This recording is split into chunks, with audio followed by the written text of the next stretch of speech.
Assalamualaikum warahmatullahi wabarakatuh. Apa kabar teman-teman mahasiswa semuanya? Semoga tetap dalam keadaan sehat dan masih semangat untuk belajar ilmu penyuluhan dan komunikasi inovasi. Bukan masih ya, harus semangat. Untuk pertemuan kali ini, yaitu topik 9, kita akan membahas tentang metode dan media penyuluhan. Mengingatkan kembali untuk para mahasiswa ya, bahwa learning outcome dari mata kuliah ini adalah mahasiswa dapat menjelaskan penyuluhan sebagai ilmu dan pendekatan dalam perubahan perilaku manusia, serta merancang komunikasi inovasi pembangunan.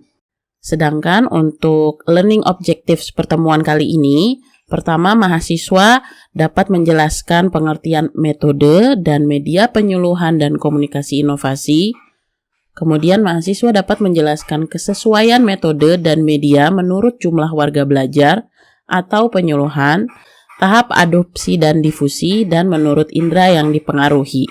Yang terakhir, mahasiswa dapat menjelaskan penggunaan metode dan media penyuluhan untuk pengembangan inovasi. Subtopik bahasan untuk pertemuan kali ini pertama menjelaskan tentang pengertian metode penyuluhan dan pengertian media penyuluhan. Berikutnya adalah pengelompokan metode dan media penyuluhan. Dan yang terakhir topiknya adalah penggunaan metode dan media dalam penyuluhan atau komunikasi inovasi yang sesuai dengan metode dan media penyuluhan menurut jumlah atau target warga belajar, tahap adopsi atau pola difusi inovasi, dan indera yang dipengaruhi. Oke, jadi apa definisi dari metode penyuluhan? Definisi dari metode penyuluhan itu adalah sebuah cara yang digunakan untuk keperluan penyuluhan supaya pelaku utama dan pelaku usaha tahu, mau, dan mampu menemukan solusi atas persoalan yang dihadapi. Persoalannya bisa apa aja ya. Tapi intinya si metode penyuluhan ini sebenarnya merupakan suatu cara supaya orang atau kelompok atau massa ya, kelompok yang lebih besar atau kumpulan orang yang lebih besar itu sadar bahwa mereka butuh untuk berubah. Kalau mereka nggak sadar mereka tuh lagi dalam kondisi butuh berubah, ya mereka nggak akan berubah karena mereka nggak merasa perlu ada yang diubah, gitu ya. Nah, secara teoritis ya, terdapat berbagai metode penyuluhan ya menurut jumlah target dan tahap adopsi dan pola difusi inovasi. Misalnya nih menurut Kelsey dan Hearn 1958, penyuluh harus mampu menciptakan suasana di mana orang mau belajar atau berubah. Ya, jadi misalnya kondisi belajarnya membosankan atau tidak membuat proses belajarnya itu interaktif, mungkin itu bukan suasana yang paling baik seperti itu ya. Jadi akhirnya orang jadi enggan belajar dan enggan berubah seperti itu. Atau yang berikutnya, penyuluh memang harus dapat memilih metode yang tepat agar suasananya mendukung orang untuk belajar ataupun berubah. Nah, sekarang kita coba memahami apa sih itu media penyuluhan. Seperti yang kita tahu ya, media itu sebenarnya adalah perantara atau saluran ya yang digunakan supaya pesan atau informasi ataupun inovasi itu dapat diterima oleh warga belajar, dapat diterima oleh massa, dapat diterima oleh suatu kelompok. Ya, media itu gunanya itu. Ya.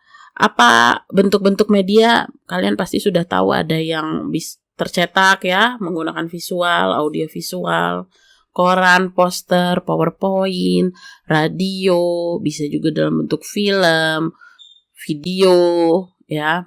Media di internet itu juga sebenarnya melihat ya, visual, membaca, seperti itu. Kemudian kenapa sih harus pakai media begitu ya? Kenapa kita harus memikirkan, kenapa kita harus memilih media yang tepat? Karena memilih media yang tepat akan membantu kita dalam mendeliver informasi itu dengan lebih efisien, baik tenaga, waktu, dan ruang. Jadi kalau misalnya kita nggak bisa mengumpulkan warga dalam satu ruangan, misalnya tidak ada aula atau mustahil mengumpulkan banyak orang dalam satu tempat, maka dipilihlah media-media yang sekiranya nggak harus mengumpulkan orang. Misalnya pakai poster, ditaruh di beberapa tempat atau spanduk seperti itu ya, atau umbul-umbul ditaruh di beberapa tempat. Jadi kita nggak perlu mengumpulkan warga dalam satu tempat seperti itu.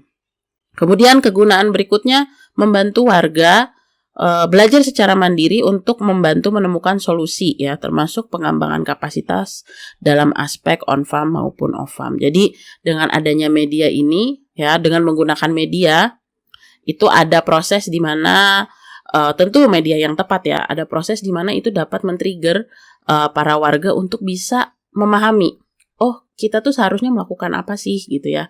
Jadi pilihlah media yang tepat agar memang warga bisa memahami apa masalah yang sebenarnya sedang dihadapi.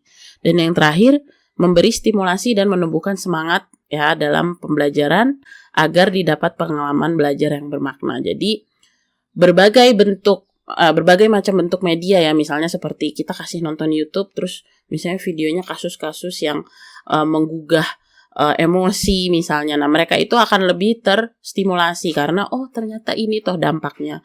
Oh ternyata ada loh cerita seperti ini gitu ya. Jadi akhirnya mereka sadar bahwa oh kita harus berubah, kita butuh untuk berubah seperti itu.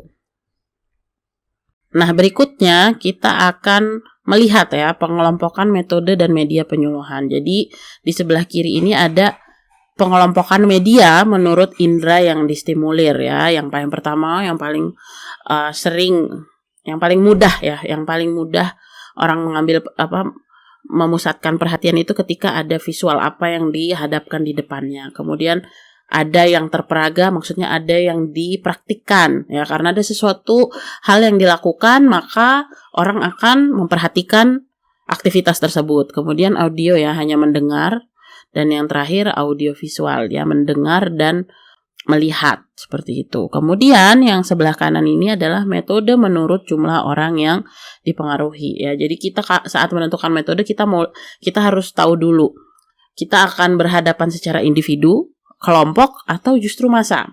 Kalau individu mungkin kita bisa face to face langsung satu-satu gitu ya, langsung ngobrol sama warga belajarnya. Kalau kelompok berarti kita harus bisa berdiskusi, harus bisa memanfaatkan bagaimana supaya semua anggota dari kelompok tersebut terlibat.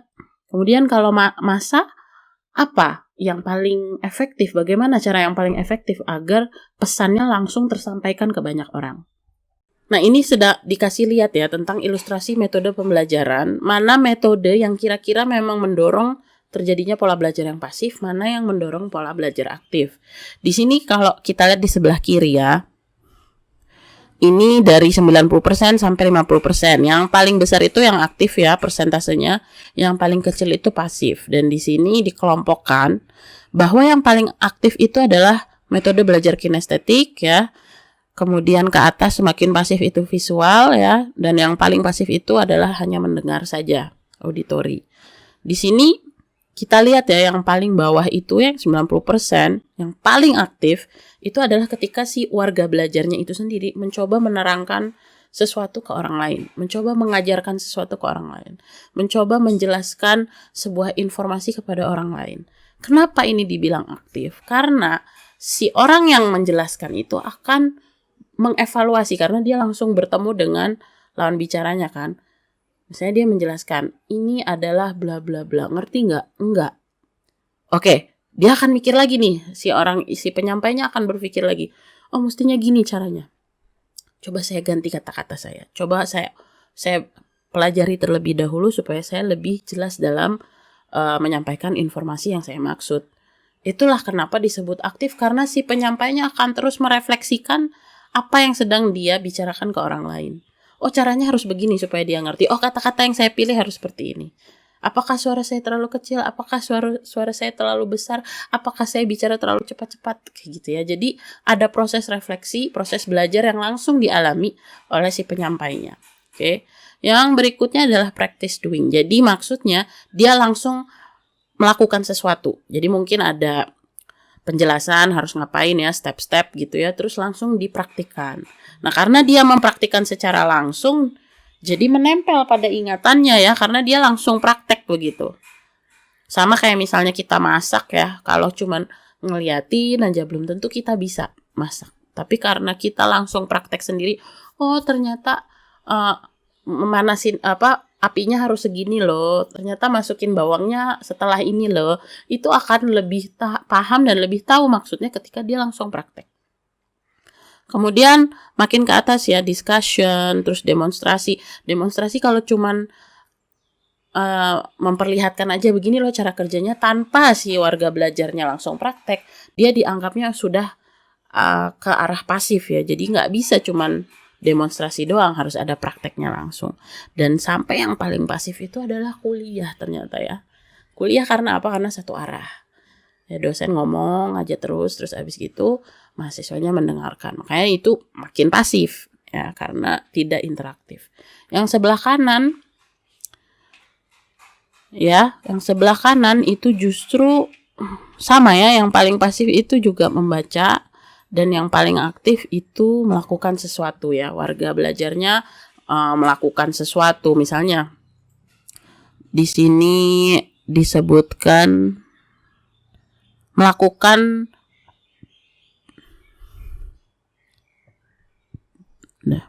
sama. Nah, sekarang ketika kita mau memilih metode ataupun media yang tepat, kita harus mempertimbangkan beberapa hal. Pertama, tujuan penyuluhan atau komunikasi inovasi itu sendiri. Tujuannya biasanya berkenaan dengan KAP, Knowledge, Attitude, and Practice. Nah, jadi kita harus tahu nih, tujuan penyuluhan atau tujuan komunikasi inovasi kita itu memang mau meningkatkan pengetahuan sajakah, atau meningkatkan sikap juga dan meningkatkan keterampilan juga. Yang kedua, kondisi atau karakteristik warga belajar atau partisipan penyuluhan itu juga harus dipertimbangkan ya. Jadi mereka kayak apa sih kondisinya? Apakah mereka bisa belajar tatap muka? Apakah mereka punya motivasi belajar yang sama? Apakah mereka memiliki apa ya kira-kira minat mereka belajar? Nah, itu harus dipertimbangkan. Apakah mereka lebih senang mendengar? Apakah mereka lebih senang membaca? Atau mereka buta huruf misalnya? Nah, itu harus dipertimbangkan. Yang ketiga, tahap adopsi atau difusi inovasi. Nah, kira-kira di mana nih warga belajar itu mengenal inovasi itu memang baru tahu, udah dikasih tahu atau seperti apa, kita harus paham juga. Nah, yang keempat, sarana dan prasarana yang tersedia. Kalau ternyata yang dirancang penyuluhannya adalah melakukannya di aula gitu ya, tapi ternyata nggak ada aulanya di sana, nggak ada aula, nggak ada tempat yang mencukupi lah untuk penyuluhan yang kita rancang, ya tentu berarti menggunakan aula dengan metode ceramah misalnya itu bukan hal yang tepat karena nggak ada sarana dan prasarananya gitu ya. Yang kelima, kapasitas penyuluh. Jadi penyuluh pun harus tahu dia punya kelebihannya atau skill yang paling mumpuni itu apa. Misalnya dia pinternya membuat video, membuat film ya, berarti mungkin dia lebih fokus pada merancang pesan-pesan dalam bentuk video. Kemudian kalau dia pintar berbicara, pintar public speaking, mungkin lebih bagus dengan metode ceramah itu sendiri. Jadi dia juga harus mempertimbangkan kapasitas dirinya seperti itu. Dan yang terakhir adalah ketersediaan anggaran tentu ya. Nah, di sini ada contoh nih, misalnya ya di Indonesia ada sebuah inovasi yang ingin diperkenalkan kepada penduduk desa yang totalnya 70.000 lebih, kemudian penyuluh pertaniannya itu nggak nyampe segitu ya, sangat sedikit. Maka bagaimana caranya supaya inovasi tetap disampaikan? Yaitu di sini dikasih contoh ya, pakai metode kelompok ya, tapi menggunakan media audiovisual, tercetak dan juga media massa seperti itu. Jadi kita harus mempertimbangkan hal tersebut untuk menentukan metode dan media. Nah, sekarang untuk pendekatan ya. Pendekatan itu bisa individual, kelompok, ataupun massa. Nah, untuk menentukan pendekatan mana yang paling efektif, tentu penyuluhnya harus punya bekal, harus tahu hal yang harus disiapkan. Misalnya untuk individual ataupun kelompok, ya penyuluhnya memang harus memahami dulu kelompok itu seperti apa tipenya, individu itu individu yang akan mereka hadapi seperti apa tipe belajarnya, bagaimana cara memotivasi mereka, apa sih sebenarnya minat mereka begitu ya. Siapa yang lebih banyak didengarkan gitu ya apabila dalam kelompok gitu. Itu kita harus tahu dan pada akhirnya penyuluh akan bisa membangun suasana belajar yang tepat ketika dalam konteks individu maupun kelompok. Nah, tapi kalau untuk massa, tentu saja karena massa itu targetnya itu lebih besar ya, masif gitu, menggunakan media massa. Apa yang paling tepat bisa dipilih, apakah radio, poster, surat kabar, mana? kemungkinannya yang mana yang paling mudah diakses dan mudah dimengerti oleh warga belajarnya itu, gitu ya. Jadi kalau pakai radio, apakah penduduk setempat memang senang mendengarkan radio? Apakah mudah mengakses radio? Itu pun harus dipertimbangkan, seperti itu. Nah, pendekatan individual, kelompok atau massa itu juga ada bentuk-bentuknya. Mungkin di sini kita bisa lihat ya, kayak individu kunjungan secara langsung ya, atau berkorespondensi melalui surat. Kemudian kalau kelompok, kegiatannya bisa macam-macam ya, bisa demonstrasi, bisa diskusi gitu. Kemudian karya wisata ya, misalnya kita studi banding ke suatu tempat, nah, itu juga merupakan pendekatan kelompok. Nah, sedangkan pendekatan massa ya, ini di sini ada macam-macam, ada diagram, ada surat kabar, televisi, radio, pameran, itu juga dilihat sebagai suatu metode penyuluhan ya. Tapi memang pendekatan individual itu membuat si penyuluh dan warga belajarnya makin intens ya. Mereka akan bisa langsung mendapatkan feedback. Berbeda dengan massa ya, mereka tidak intens tuh, penyuluh dengan warga belajarnya tidak intens karena nggak ketemu langsung. Tapi kemudian kalau kelompok, intensnya dalam artian harusnya intensnya antara kelompok tersebut, bukan hanya antara penyuluh dengan warga belajarnya ya, tapi sesama warga belajar dalam kelompok itu pun harus intens juga, lebih aktif, harus lebih intens, seperti itu.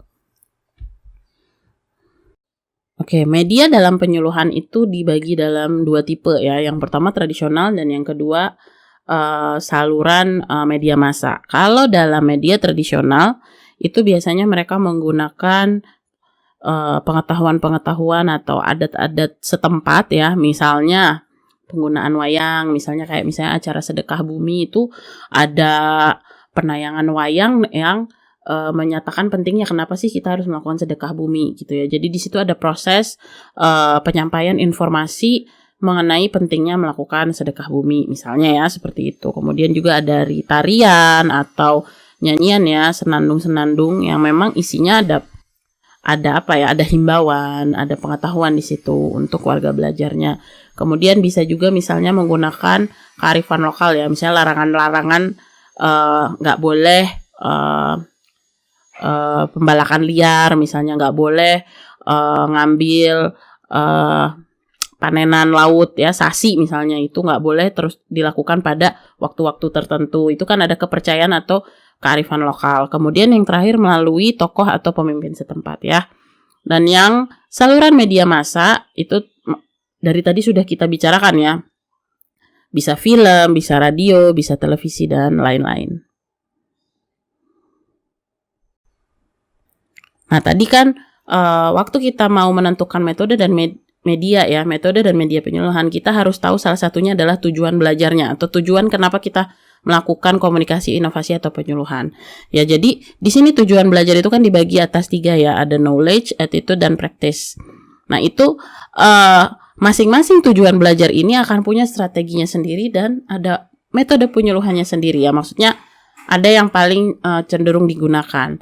Kalau strategi untuk pengetahuan biasanya itu adalah karena mereka hanya ingin meningkatkan pengetahuan, biasanya cuma transfer informasi aja gitu ya. Dengan metode penyuluhannya bisa yang lebih satu arah gitu ya.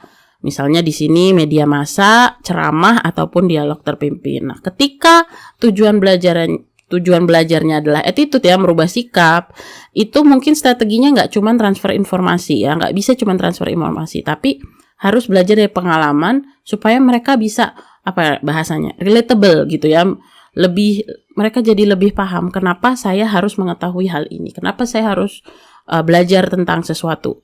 Itu karena merubah sikap itu harus membuat itu relate dalam kehidupan mereka gitu ya.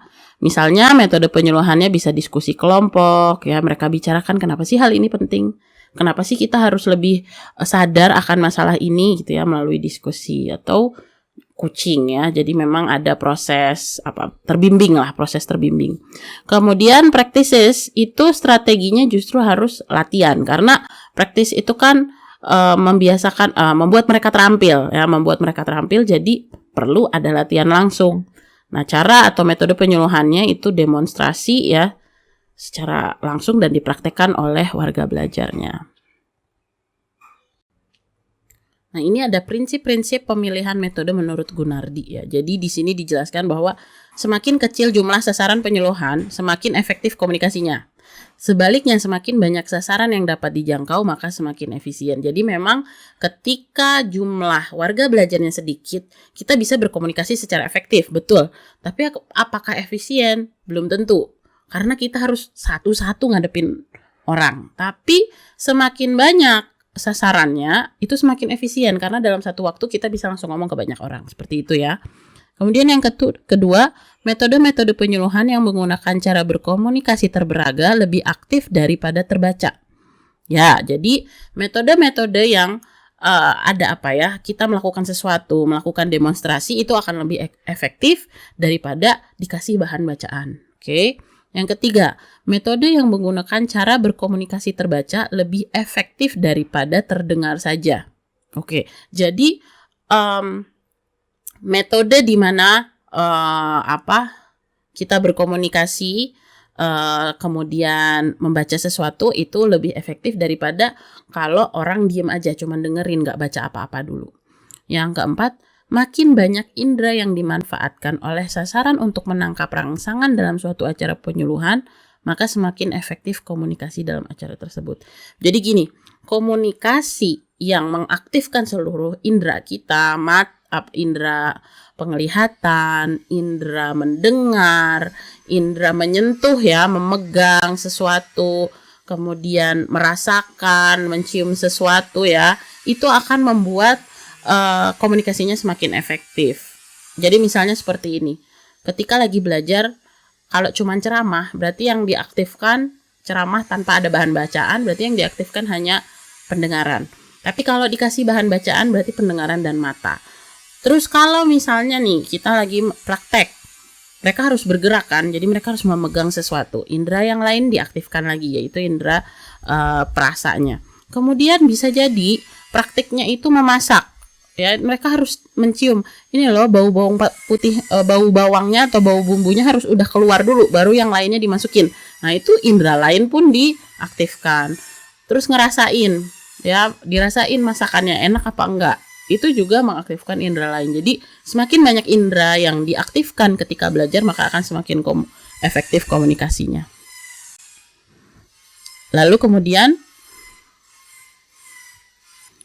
kemudian menurut Tracy pada tahun 1977 itu ada beberapa hal yang perlu Tracy pada tahun 1977 juga punya pendapat lain mengenai bagaimana cara menentukan metode atau media penyuluhan yang tepat. Kalau menurut Tracy itu pertama ada tujuan penyuluhannya harus dilihat dulu, isi atau materi penyuluhannya, apa ya yang mau disampaikan, kemudian populasi atau jumlah sasarannya, kemudian penyuluh ya, maksudnya kapasitas ya, tadi kita sudah sempat bicarakan juga.